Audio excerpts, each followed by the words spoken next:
What are the craziest ways someone has made a lot of money? 1. Someone bought the domain name pizza.com for $20 in 1998 and sold it for $2.6 million in 2008. 2. When I was in college back in the 90s, a friend's friend didn't go to school, didn't have a job, and always had plenty of money. I asked him what was up, expecting him to say he sells drugs.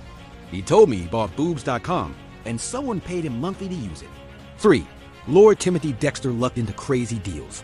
He bought worthless continental currency after the American Revolutionary War, which later got paid at full value by Massachusetts. He also sent bed warmers to the tropical West Indies, where they were sold as ladles for a profit, and shipped coal to Newcastle during a miners' strike, selling at a huge premium. 4. In 1973, New York City was nearly bankrupt, its bonds worth nothing. I knew a guy who took a $100,000 loan to buy these bonds for pennies on the dollar. Everyone thought he was crazy, but he believed the government wouldn't let the city fail. When a rescue plan came through, his bonds turned to gold, making him millions. 5. My buddy's dad realized that with the sudden influx of Japanese cars into North America in the early 70s, aftermarket brake pads and clutch pads were going to be in huge demand in about 4 years. He quit his job selling Big 3 parts to start his own company, made multi-generational bank on that bet. 6. A guy I used to play hockey with owned a labor hire company servicing the mining industry.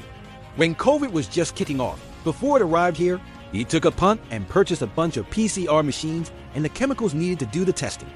Pretty soon after that, you couldn't buy either as they were in such high demand. He got the contract to do the testing on a bunch of mine sites. Made bank. 7. $1 million homepage. Dude just sold a pixel for $1 and made the resolution 1,000,000 pixels. Before we do number 8, be sure to smash that subscribe button. And if you hate your 9-to-5 job, the AI profit generator at our link can change your life. Let's continue. 8. The guy who wanted to make potato salad and started a GoFundMe to raise the money for ingredients and received something like $64,000 in donations. 9. The parents who put their kid on YouTube opening presents as a video. Apparently, people like watching others open gifts. 10. Inventing and successfully monetizing the pet rock. 11. A friend of mine from college took a job after graduating with a little company called Microsoft.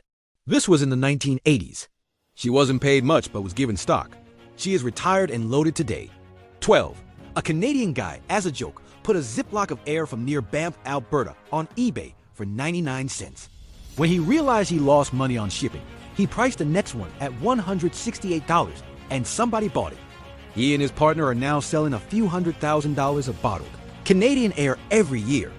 13. My dad had a neighbor across the street at his lake community. Huge gaudy thing with statues and fountains. Turned out he owned a failing business that made oven mitts or something.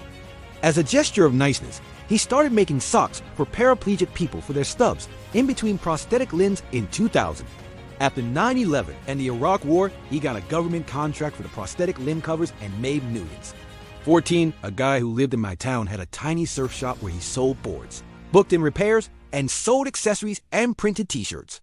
One of the t-shirt brands he sold was Billabong. When Billabong floated on the Aussie stock market in 2000, they realized that he had sole rights to the Billabong name in Europe.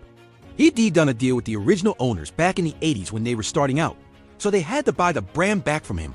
The next day, he turned up at his surf shop in a Lamborghini Diablo. 15. The neighborhood kids take rocks from my yard, paint them, and sell me rocks that I already own. 16. I always think about the artist David Cho who painted a mural in Facebook headquarters. Instead of a normal fee like $60,000, he negotiated getting company stock. When Facebook eventually went public, his stock was worth $200 million. Crazy story. 17. I knew of a guy who licensed the rights to a bunch of major sports brands to print on masks right at the start of the pandemic. He got a couple of major contracts with NFL, NHL, NBA, and college football conferences like the Big Ten. So every time you saw someone with a branded face mask, there was a good chance that was him. He made a killing. 18. Heard of crazier, but a guy I know, a friend of my mother's, went to Texas over 30 years ago. We are from Norway. He noticed every single garden had a trampoline, and it was almost always Jump King, the circular with blue mat ones. So he went to the headquarters, bought 10, and took them back to Norway. Within days they were sold, and he ordered 50 more same thing. So he became the only importer, and has God knows how many millions to his name today. 19. I knew a guy who was a ham radio nerd in the 60s and 70s and bought the rights to some frequencies. the FCC opened up for commercial use. I think he said it was in the neighborhood of $5, and nobody else wanted them at the time. He made millions licensing the frequencies for use by pagers in the 80s and 90s. 20-year guy in town inherited land up in the mountains none of the other siblings wanted. It ended up containing gold. He has a mountain of gold essentially. If you love learning about money, smash that subscribe button and comment your own answer.